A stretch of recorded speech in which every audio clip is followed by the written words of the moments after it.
Three companies dominate the Western offshore wind market. Siemens Gamesa, Vestas, and General Electric Renewable Energy control nearly every major project across the Atlantic and North Sea through integrated manufacturing and long-term service deals. Entering this sector requires capital expenditure exceeding $2 billion for factory setup and prototype testing. This massive financial barrier prevents smaller players from scaling beyond pilot projects in harsh marine environments where hardware failure is costly. The patent landscape is a dense thicket of thousands of active filings covering pitch control algorithms and bearing lubricants. Cross-licensing agreements between incumbents create a legal fortress that prevents new manufacturers from entering the market without litigation. Proprietary control over the entire supply chain, from blade casting to nacelle assembly, allows these giants to optimize margins. By keeping engineering in-house, they reduce reliance on third-party suppliers who lack the scale for offshore requirements. The industry is currently transitioning toward 20-megawatt platforms. These machines feature rotor diameters exceeding 260 meters, pushing the limits of material science and requiring specialized composite structures to handle extreme centrifugal forces. Blades now exceed 120 meters in length, making land transport nearly impossible in most regions. Manufacturers must build specialized coastal factories to move these components directly onto vessels, further concentrating production in a few strategic ports. Most modern offshore turbines utilize direct drive technology to eliminate the gearbox, which is a common failure point. This system uses massive permanent magnet generators that increase reliability but also create a strategic dependency on rare earth materials. A single 15-megawatt turbine requires several metric tons of neodymium and dysprosium for its magnets. Controlling the supply chain for these minerals is essential for the oligopoly to maintain production schedules and meet global installation targets. There are fewer than 20 vessels globally capable of installing the latest generation of heavy nacelles. These wind turbine installation vessels cost over $300 million each and are often booked 3 to 5 years in advance. Installation vessels use hydraulic jacking systems to lift the entire hull out of the water, creating a stable platform for crane operations. The precision required to maintain a level deck in heavy swells is a core technological advantage for specialized operators. In the United States, the Jones Act requires that vessels transporting goods between domestic ports be American-built and crewed. This legal requirement has slowed offshore development by limiting the use of the specialized European installation fleet. The main bearings in 15-megawatt turbines must withstand dynamic loads that vary constantly with wind speed and turbulence. Mechanical fatigue at this scale is difficult to model, leading to significant warranty risks for the major manufacturers. Incumbents use proprietary sensor data to run predictive maintenance models. By analyzing vibration and temperature trends in real time, they can schedule repairs during calm weather windows, significantly reducing the downtime that plagues smaller, less integrated operators. While turbine sales often have low margins due to competition, long-term service agreements generate over 40% of total revenue.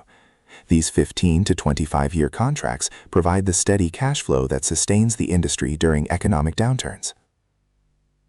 Obtaining a type certificate for a new turbine model involves rigorous third-party testing that can take 2 years.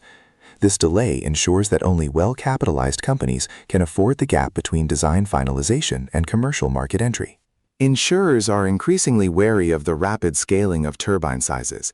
As manufacturers skip intermediate size steps, the lack of historical performance data for the largest machines leads to higher premiums and more stringent technical due diligence requirements.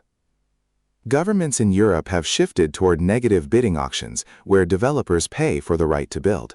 This puts immense price pressure on turbine manufacturers to lower costs, further favoring the economies of scale possessed by the dominant triopoly.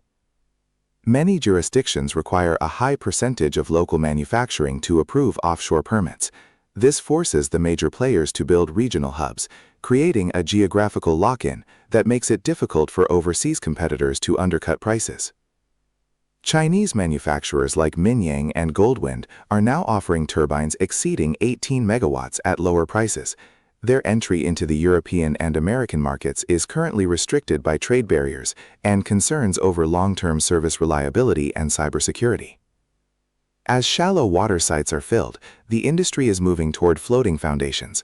This requires new mooring technologies and dynamic power cables that can withstand constant motion, creating a new subsector for specialized engineering firms within the oligopoly.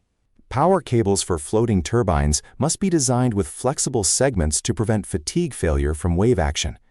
The insulation and copper cores must endure millions of bending cycles over their 30-year operational lifespan without leaking electricity. To minimize transmission losses over long distances, offshore farms use high-voltage direct current systems.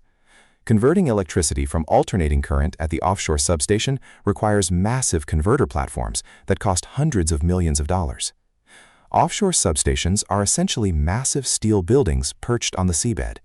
They house sensitive electronics in a corrosive salt air environment, requiring sophisticated ventilation and cooling systems to prevent equipment failure and ensure grid stability. Building foundations requires precise knowledge of the seabed soil composition. Unexpected boulders or shifting sands can delay piling operations by weeks, costing operators over $500,000 per day in vessel standby fees. Environmental regulations require the use of bubble curtains to dampen the noise of hydraulic hammers during foundation piling. This technology protects marine mammals from acoustic trauma, but adds complexity and cost to the offshore construction phase. At the end of a 30-year life cycle, offshore turbines must be removed and the seabed restored.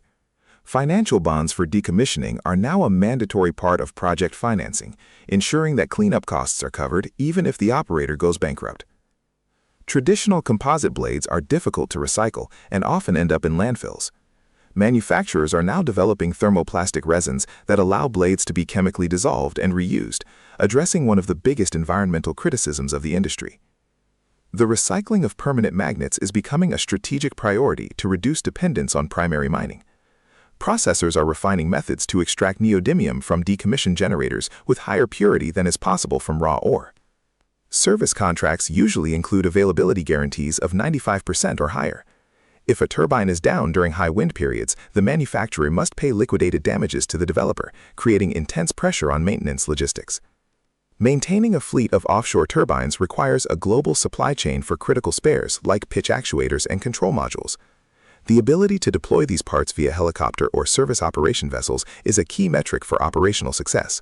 Modern turbines are connected via fiber optic networks to central control rooms.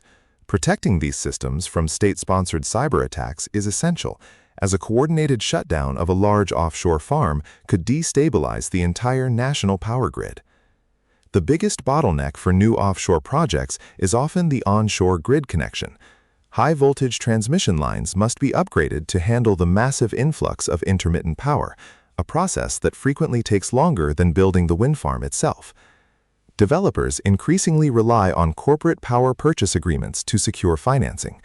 These long-term contracts lock in electricity prices for tech companies and industrial users, reducing the merchant risk associated with fluctuating wholesale energy markets. Future offshore farms may include integrated electrolyzers to produce green hydrogen directly at sea. This allows energy to be transported via pipelines as a gas, bypassing grid constraints and providing a carbon-neutral fuel for heavy industry. Offshore wind is highly sensitive to interest rates because of its massive upfront capital requirements. A 2% increase in the cost of debt can make a previously viable multi-billion-dollar project economically impossible under current auction rules. The massive cast iron hubs and nacelle frames require some of the largest foundries in the world. Limited global capacity for these specialized castings creates a production ceiling that manufacturers must manage through long-term supply agreements with steel mills. Blade strength depends on the chemical bonding of epoxy resins and carbon fibers.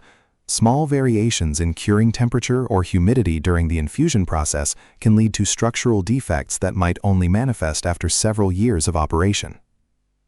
Supervisory control and data acquisition systems manage thousands of parameters per second across a wind farm.